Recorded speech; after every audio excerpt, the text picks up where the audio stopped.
you don't have time to waste. So I need you to put in 1,000% every single day. I was the baddest person to ever live. It doesn't go away, man.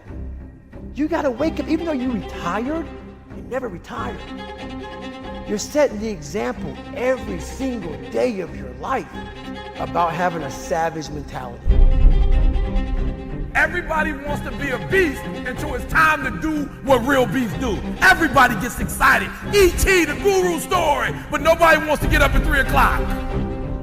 Things in life are gonna get really fucking hard, and you're gonna wanna quit.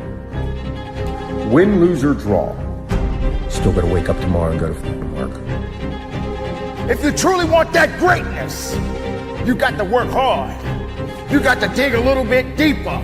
You got to find it. You got to go after it because it's not looking for you. Success is not looking for you.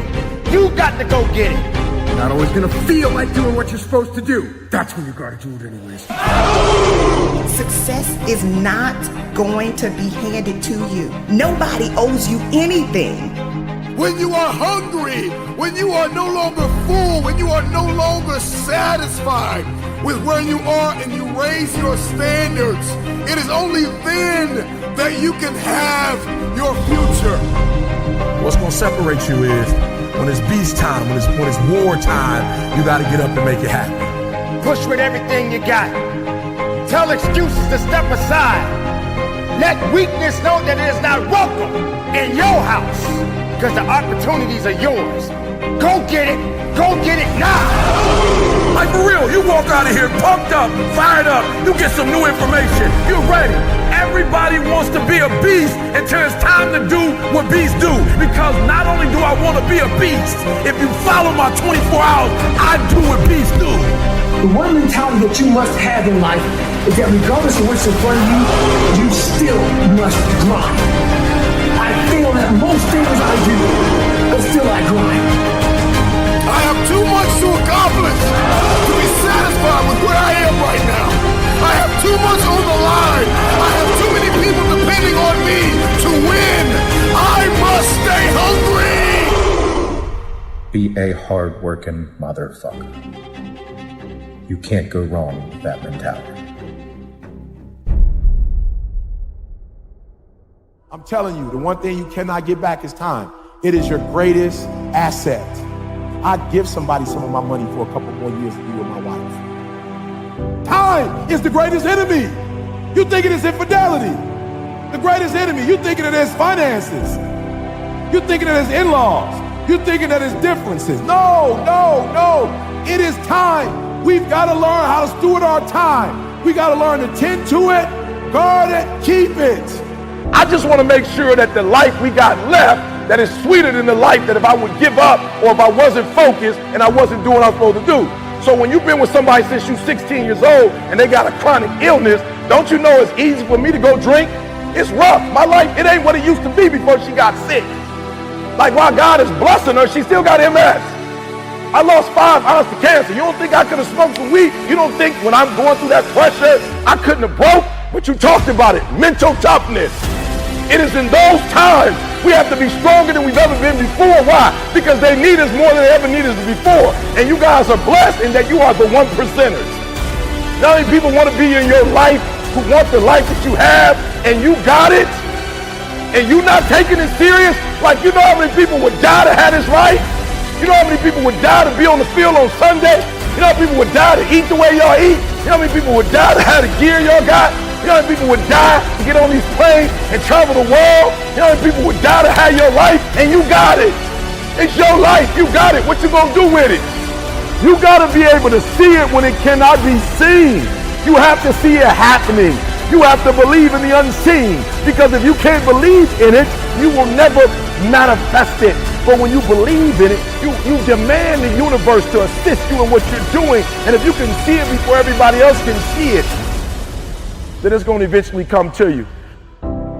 Forget about January, forget about February, forget about March, forget about April, forget about May, forget about June, forget about July, forget about August, forget about September. It's over. So forget about the past. listen to me, and make the rest of your life the best of your life. It's your boy E.T. I know you can do it. I believe you can do it. Now go out there, get up, get out, and go get some. Are you wasting your time or are you using your time wisely? You can replace money. You cannot get a year back.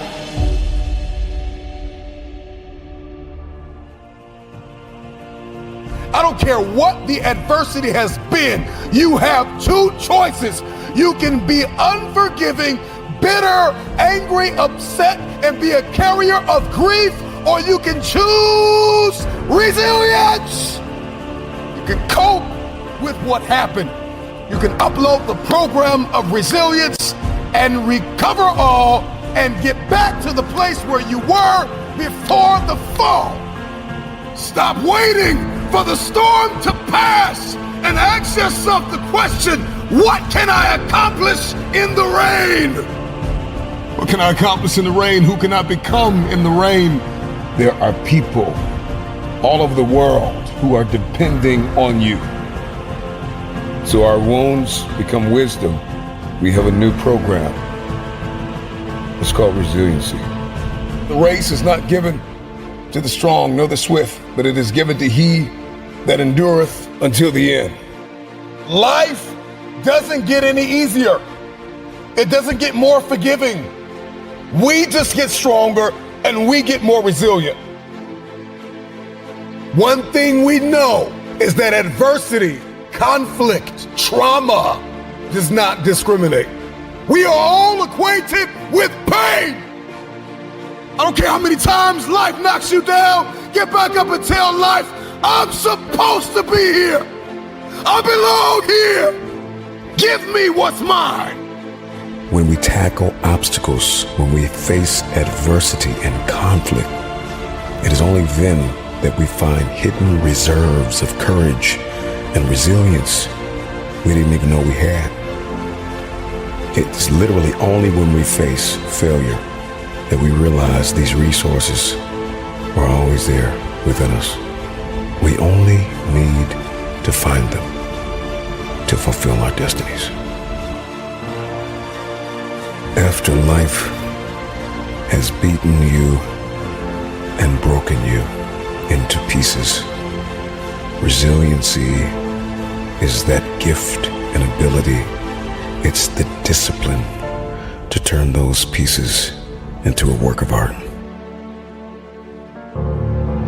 Many of you listening to me know what it's like to lose everything. You know what it's like to hit rock bottom. You know what it's like not to be supported. You know what it's like to be lied on. You know what it's like to experience emotional, relational, and psychological trauma. And it changes you because you don't know what you are made of until you have gone through something. You already know what failure feels like. You already know what it feels like to quit, to stop, to throw in the towel, to sit on the couch, to move to a substance, to put your confidence in some man or some woman, to lay idle.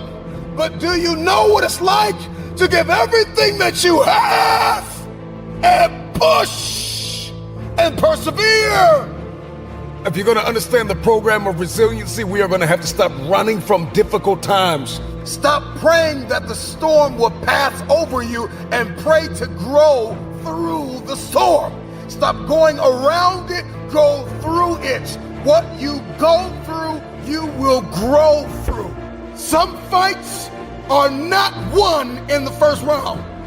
Flat out. And the moment that you get that and you get crystal clear and you accept the fact that there are some giants that you will not defeat in the first round. You need endurance. You need stamina to reach some goals. You're not going to hit the million with the first investment. You're not going to hit the home run always at first swing. But resiliency says, I belong here and I deserve another shot. I want my opportunity. Give me my opportunity. It's your reaction to adversity, not adversity itself, that determines how your life story will develop. Rock bottom is the solid foundation to build the future. And you've lost everything.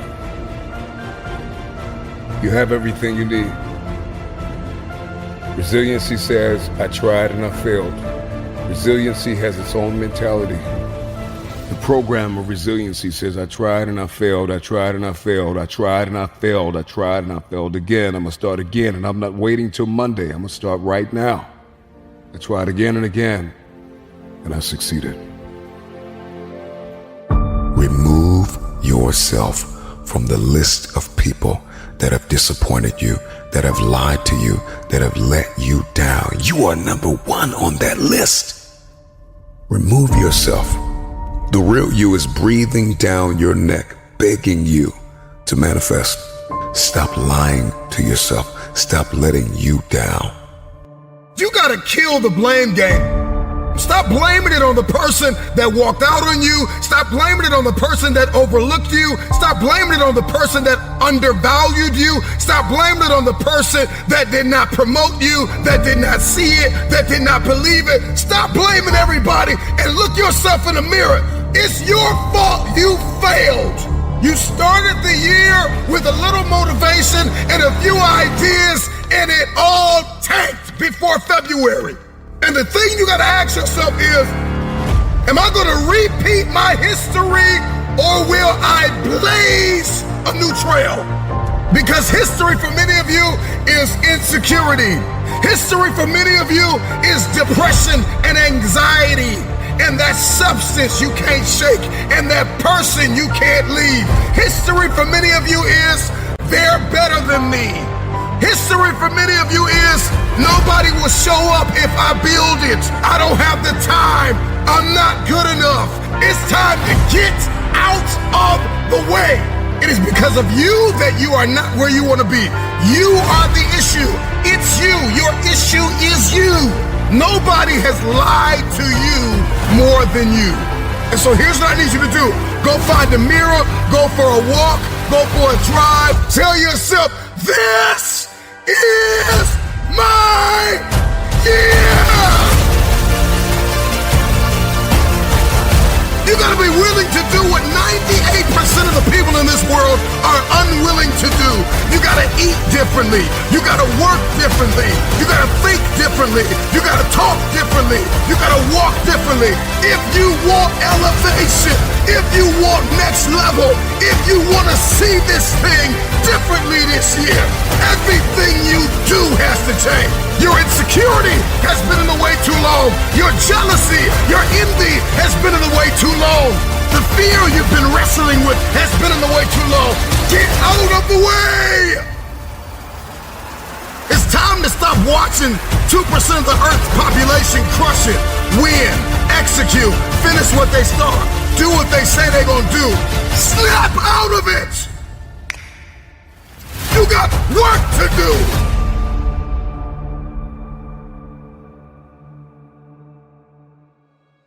I get it. If we pull up your history, we'll find a lot of brokenness. We'll find a lot of trauma. We'll find a lot of empty places. If we pull up your history, we'll find a lot of failures. This must be the year that you are not defined by your history, but you fulfill your destiny.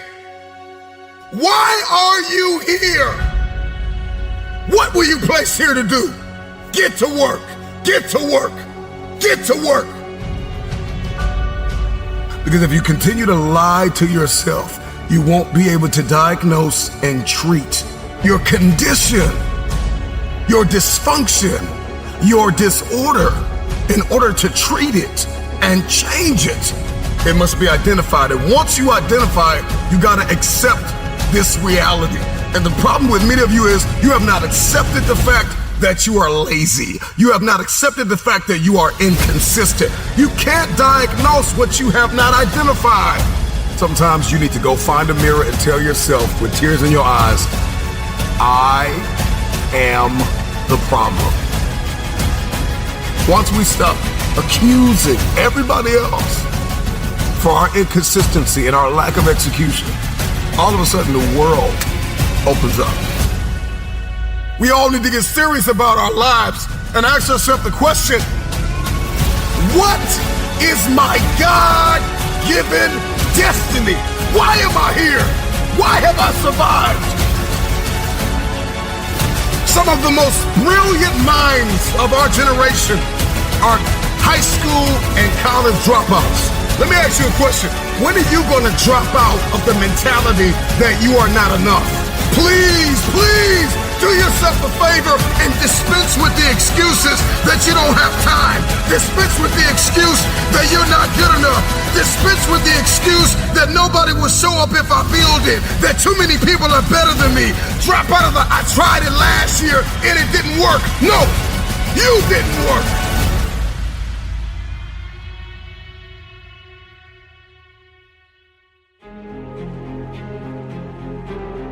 Doubt's gonna knock at your door, and insecurity's gonna knock at your door, and adversity and trial and tribulation is gonna knock at your door, and difficult tasks gonna knock at your door. And so you need to be prepared. Ready or not, it's coming. Are you prepared? If you're gonna win the year, if you're gonna win in life, then you gotta be prepared. You need perspective and you need discipline. We get into this information constipation state where it's like we know all these things to do. And really it puts us in a state of paralysis because it's like you heard it all before, you've seen it all before. I mean, really, social media has made the world so small, right? Information travels at the speed of light. And so you got all this information, and so we become sedated by information. We become satisfied and content with the fact that we know to do good. But to know to do good and not to do it is a disease. It is wickedness. The time is now to start applying what you know. What's the point of taking notes? What's the point of buying courses? What's the point of joining communities? What's the point of making the investment? Some of you have journals full of dreams and no action has been taken. You will find that the men and women that turned the world upside down were the ones who got out of their own way. Get to work. You owe you. A lot of us, we watch everybody win in every facet of life. We watch the underdog rise under the lights. And we think to ourselves, when is it going to be my time? When is it going to be my time? And in order to be next, you got to see this thing differently. You got to change the way you live, you eat, you walk, you talk, you think. And once you walk in that newness, then you'll be next. When inconvenience becomes pleasure, when you have your mind made up that no matter how you're feeling, every day you're going to give it everything you have. You're going to give, you're going to seed, you're going to sow, you're going to serve, and give it everything you have. Then all of a sudden the world opens up to you. Come to the resolve this year that dedication, discipline, perspective, preparation is going to be your new code of conduct. Motivation has an expiration date. And when motivation dies, discipline must take its place. The only way you're going to do, the only way you're going to accomplish, the only way you're going to execute is if discipline takes the place of your motivation. But until that motivation expires and evolves into discipline, you will never become who God has called you to become. First, we conquer the day, and then we execute the week, and that week turns into a month, and that month turns into a quarter, and that quarter turns into a year, and then all of a sudden you look up and you're no longer just this motivated onlooker. You are a disciplined, desperate, dangerous fulfiller of destiny. What in the world are you waiting for? There are people that are depending on you. God placed you in this world to do something. Get to work. It's the mentality of an eagle. I often ask myself, what differentiates those who wish for better outcomes and those who do something about it? What separates the dreaming from the progress and the wishing from the reality? Sure, life is complex. There are a lot of moving parts to understand. But I think this element is simple.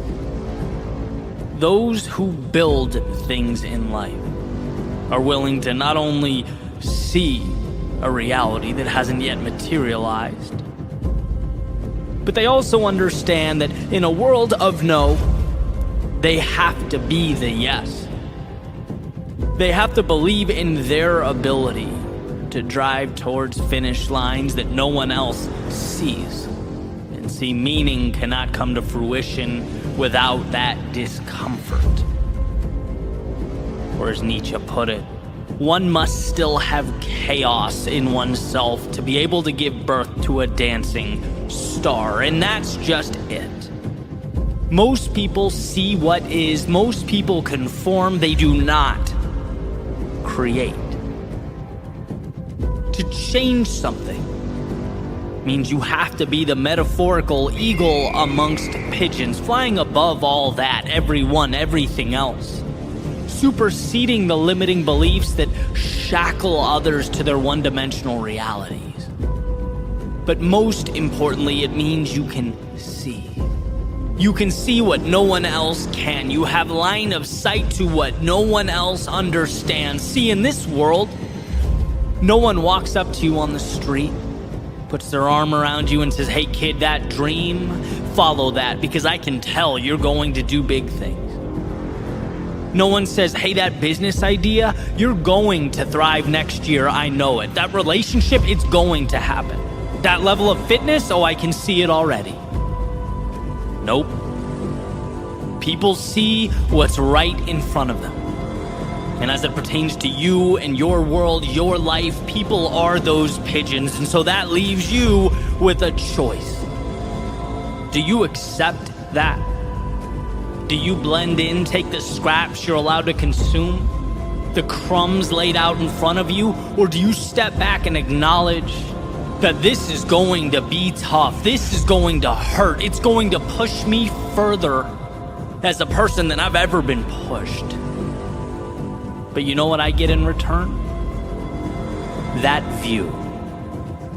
I get to live above the clouds with those who don't wait in line. No, they become the main attraction. They transform what is into what will be, because the world, it has a way of ensuring that we really want what we say we do. Greatness in any area of life is reserved for those willing to carry forward when most would turn back, to build a bridge to something greater when most people point out that your bridge is not connected to anything, that it's a waste of time, it's trivial, useless, irrational.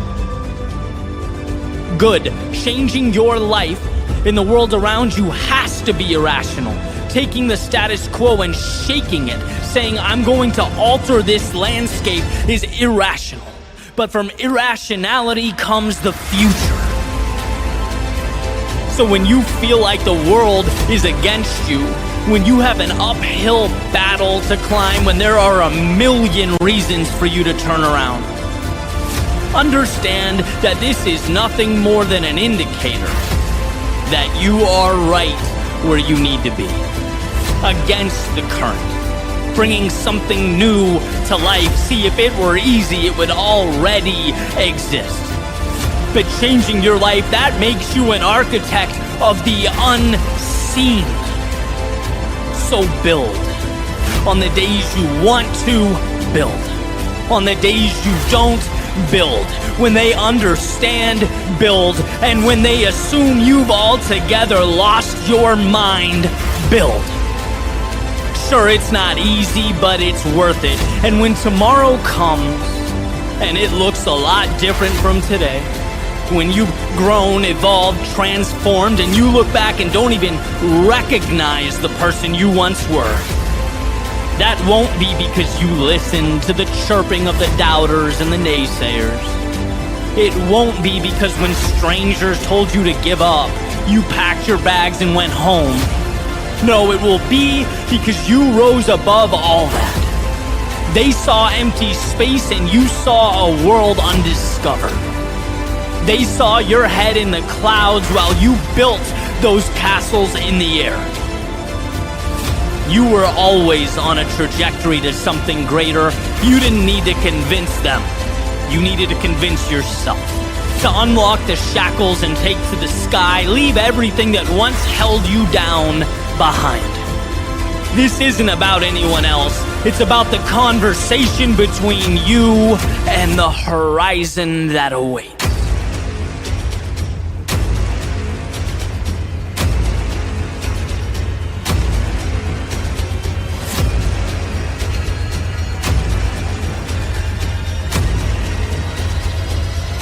It's the attitude of the eagle. Are you ready? You got a fuel that's pushing you. Come on, let's be honest. Can we just be honest for a second? Come on, there are too many people riding on you. You got a mother. She's been doing everything she can to put food on the table. You got to do it for her. You got a father that's counting on you. You got to do it for him. You got some siblings that are watching you right now. You got to do it for them. You got a grandmother who's been praying for you. You got a grandmother who's been looking out for you. You got a grandmother that you got to do it for her. But guess what else? You got to do it for you. You got to get fueled on the inside and say, now is my time. There is no perfect moment. Now is the only perfect moment you need. Let me say that again. Now is the only perfect moment you need. Stop waiting for later. Now is the time to say, I'm going to be successful. Don't wait for later. Say, now is the time that I'm getting in them books. Don't wait for later. Now is the time to say, I'm going to make the next step. To say, I'm ready. I'm ready. I dare you to write that. Put it somewhere in some comment. Put it somewhere and say, I'm ready. Now is the time. I'm ready to build a legacy. I'm ready to make my mark. I'm ready to do this for my family. I'm ready to do this for my mother. I'm ready to win for my father. I'm ready to make my last name bigger than my first name. I'm ready to make history. I'm ready to do something nobody's ever done before. I'm ready to speak to every mountain in my way and tell that mountain to get out my way.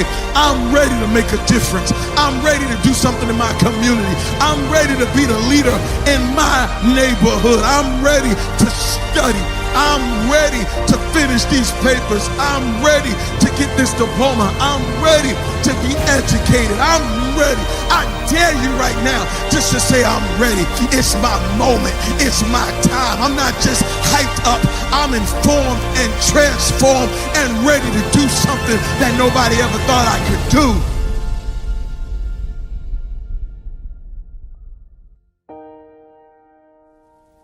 It's your time. It's your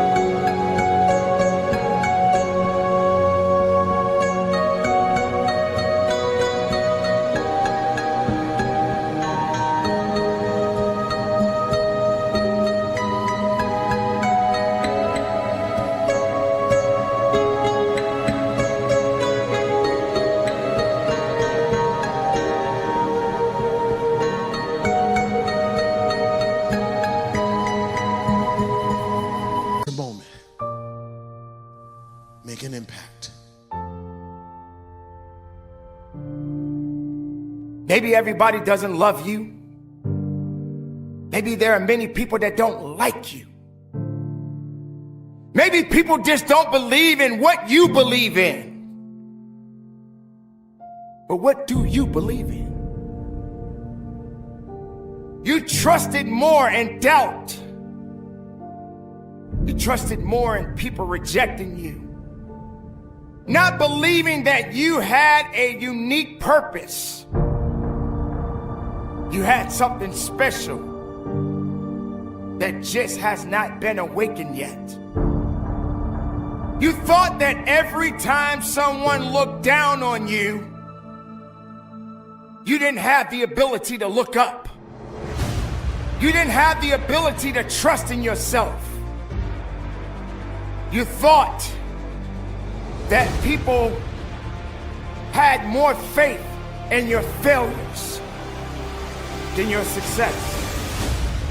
And no matter how hard you work at your craft, they will still find some fault in you. It must happen this way because this is the only way you're gonna know what you must do to get better at whatever it is that you are seeking in your life. No one said it was gonna be easy. In fact, nobody's really gonna hold your hand. But you got to have the ability to hold yourself up. You have to have enough faith within yourself to understand that no matter how far you go in your life, that it's your life. You believe in the answers that they had for you instead of answering your own question. Am I good enough? Can I be the best of myself? The time has come for you to understand that you cannot depend on the opinions of others. You cannot just trust in the opinions of others. You cannot allow other people to validate you. Because you are just who you are. Nobody is going to be like you. Nobody can be as strong as you. Nobody can walk the walk like you. That's what makes you different. That's what makes you unique. So prove them wrong, but prove yourself to be right.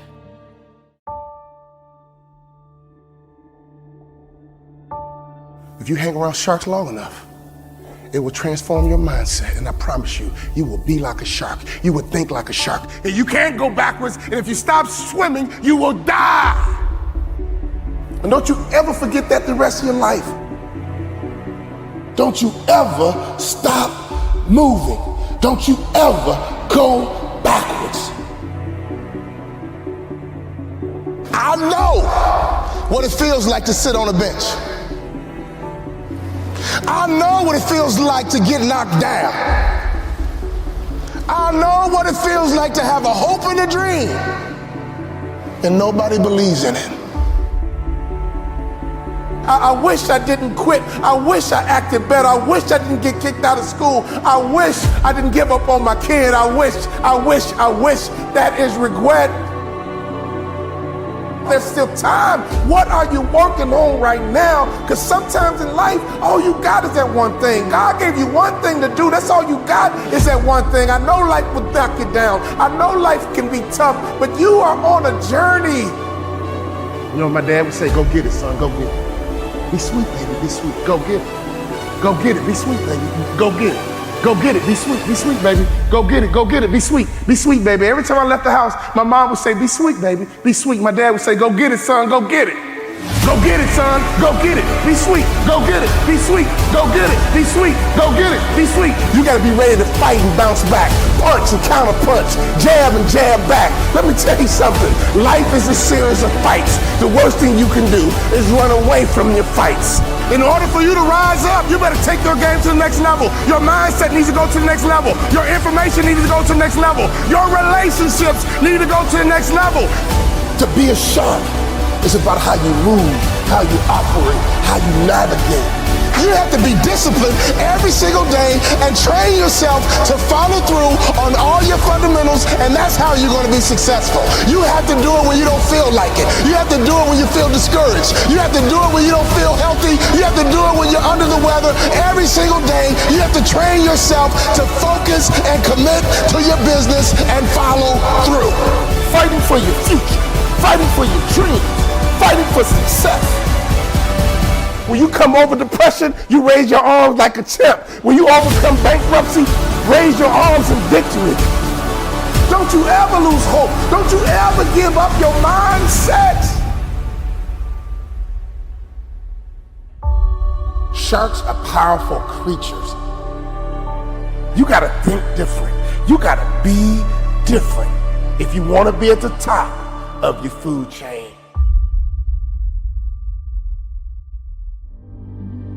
Here we are, a new year, another opportunity, an opportunity of a lifetime.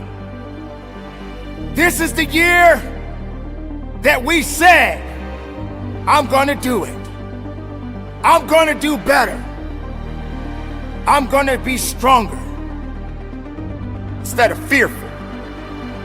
This is my year!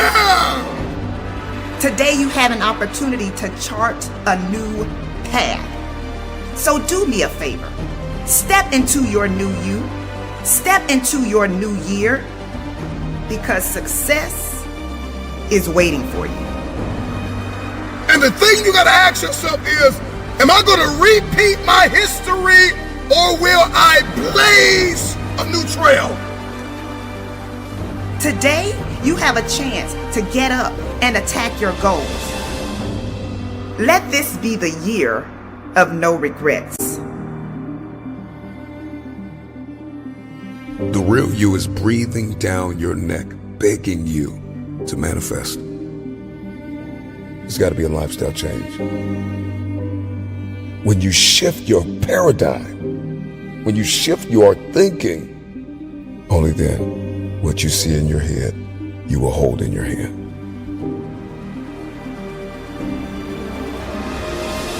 Motivation has an expiration date. And when motivation dies, discipline must take its place. Because when motivation dies, you are left talking and not doing. The only way you're gonna do is if discipline takes the place of your motivation. This is your year, because you are still in it.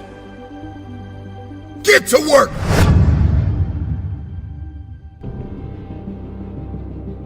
Well, ladies and gentlemen, here we are. A new year. Another opportunity. An opportunity of a lifetime. There's 200 people or 150 people that start the class. There's 100 helmets of people that quit. Grown men whose dream it was to be a SEAL that get there, that did all this physical training and all this preparation and signed that dotted line and committed to 6 years, and they show up there and they get to that training and they ring that bell. No one knows who's going to make it through that program. The only way to know what's in the core of a human being is to rip that thing apart and see what's in there. And until you rip it apart and see what's in there, you don't know. What does it take to not ring the bell? Don't quit. People always ask me, what should I concentrate on? What's your advice for me going to buds? Don't quit. Don't quit. Like, train hard, don't quit. Well, if you want to be a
places where human nature reveals itself most clearly are times of extreme suffering and inhumanity. I had a bunch of hard-headed, very determined, thick-skulled guys that, I had to get them to do what I wanted them to do, had to get them to want to do. Trust is built on relationships. Relationships are built on trust. If you don't trust me, we don't really have a relationship. My first platoon, we were doing a training operation. We get into this tactical situation.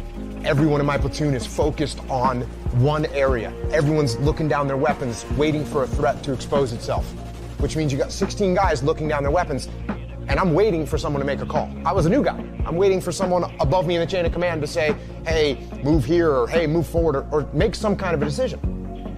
And as I'm waiting, no one's doing it. So I'm a new guy. I'm scared to say anything, and I know I shouldn't say anything, so I'm just waiting, and no one's giving an order. No one's giving any direction. So I wait longer. And this goes on for probably 30 seconds or a minute, which is a really long time when you're trying to take down a target. And finally I said to myself, all right, I'm gonna see what's going on. So I actually point my weapon at the ceiling, and I take a step back, and I just look around. And I see that every single person in my platoon, including my platoon commander, including the assistant platoon commander, including the platoon leading petty officer, everyone is just focused on their weapons, and no one's making a decision. And I can see this. And because I'm looking around and I'm detached from the scenario, just by 8 inches, I stepped back and looked around. I can see what decision needs to be made. And so I summoned up as much courage as I could as a new guy, because new guys don't make decisions. And I said, hold left, clear right, which is a basic command that we had rehearsed and you would practice. And I expected someone to say, shut up, shut up, Jocko. But instead, they repeated the command. They all said, hold left, clear right, which means we were going to execute it. And sure enough, the guys on the left held and the guys on the right cleared. And we got done, and instead of someone saying, hey, you need to keep your mouth shut, like one of the more senior guys said, hey, good job up there. Way to make a call. So I looked at it and I said, wait a second, how could I have, as a new guy, have made a decision in that situation that was better than what the more senior, more experienced guys were making? And I realized it was because I took a step back and detached from it. So at that moment, I said to myself, okay, from now on, when I get into these tactical scenarios, I'm going to take a step back, and I'm going to try and look around, and I'm going to try and detach myself from the chaos and the mayhem. And I started doing it all the time. In every tactical situation, in the land, warfare, in the mountains, in the urban environments, I was doing it all the time. And I was able to see what was happening. It was like a superpower to be able to see what was happening and make decisions. And so then I actually started doing it when I was having conversations. And if you and I were in a disagreement and you started getting emotional, instead of me getting emotional back at you, I would just take a step back and be like, oh, okay, he's really concerned about this. Why is he so concerned? What does he see that I don't see? And I started actually just detaching all the time. And that became a very powerful tool in leadership that I use to this day. My second platoon, our platoon commander, the guy actually in charge of the whole platoon, he's not very experienced. He didn't listen. He didn't take advice. He didn't take guidance. Everything was like his way or the highway. And we had a mutiny inside of our platoon. We went to our commanding officer and said, hey, sir, we don't want to work for our platoon commander. He doesn't listen. He's arrogant. And eventually what ended up happening was this guy got fired as our platoon commander. And that left an impact on me, because as I'm watching this going, I'm thinking to myself, why don't we like this guy? Why doesn't anyone want to listen to this guy? Why don't we want to follow this guy? And the reason, because he was arrogant and he didn't listen and he didn't give us any ownership of everything. Everything was about him. And that would have made an impression on me. That would have left a mark. But the mark got left even more clearly, because when that guy got fired, the guy that came in and took over for him was like, I hate to use the word legendary, but he was a pretty legendary SEAL, had a ton of experience. He'd come up through the ranks, and he had been stationed at every different kind of SEAL team, and he took over as our platoon commander. And I kind of thought to myself, well, he's going to take over because we're a bunch of mutineers, and they need to put someone really strong that's going to whip us back into shape. So I was anticipating that we were going to have this super hardcore guy. And this guy shows up, and he's got a nice smile on his face, and he's super humble. And I remember one of the first things he said to us was I look forward to working with you guys. And I was, that word right there, I'm gonna work with you guys. Not I'm in charge, I'm glad I'm taking over, I'm glad to be your commander. It was nothing like that. He said, hey, I'm looking forward to working with you guys. So all of a sudden it was totally different. And he started putting us in charge of things. Instead of him coming up with a plan, he would say, hey, you guys come up with a plan and let me know how you want to do it. And all of a sudden, we had all this ownership. And that made me reflect on the way the first guy had acted compared to the way this guy had acted. And I realized how important it was to be a humble leader and to listen to other people and to give ownership to other people. In the 3rd platoon, it was a good solid platoon, and we had a good platoon commander, and we were out in the desert doing some training, and some targets popped up, and we started engaging the targets like we're supposed to, and everyone gets in the prone position and is returning fire. And I did what I had been doing this whole time, which was detach. I kind of took a step back, shot a couple rounds, then kind of pulled back and looked to see what was going on. And I saw the call that needed to be made. And I gave the platoon commander a couple seconds to make a call, and he didn't make it. So, I made the call, peel left. And everyone said, okay, peel left. And we peeled left, and we left the scenario, and we got our distance, and then we stopped the training exercise, and we did a little debrief. And during the debrief, the platoon commander, he said to me, well, why did you make that call? And I said, well, I could see what we needed to do, and you hadn't made a call, so I made the call. And he goes, well, I actually didn't want to peel left. I wanted to assault the target. And right there in that split second, I kind of thought to myself, well, like part of my ego flared up, and I was kind of thinking I could have said something along the lines of, well, you need to make a call faster. If you're not going to step up and lead, then I'm going to do it. Like, I could have said that. But I realized at that moment in time, wait a second, I didn't need to make a call. The problem could have developed more. But for some reason, I thought that I needed to be the guy. And I said, no, you know what? You don't need to be the guy. You're a leader. You need to support your leader. And it's not about you. And what you have to do is subordinate your ego and be supportive of the person that's in charge, and you move forward together as a team. Because that's what it's about. It's not about me, it's about the team. There's a word that people bring up a lot, and I think they're pretty interchangeable, and it's relationships and trust, right? Trust is built on relationships. Relationships are built on trust. If you don't trust me, we don't really have a relationship. If you want to be a good leader, you have to understand human nature. And the places where human nature reveals itself most clearly are times of extreme sorrow, pain, suffering, and inhumanity. And if we don't recognize what causes that, where that comes from, and that it's actually possible, then it's bound to happen again.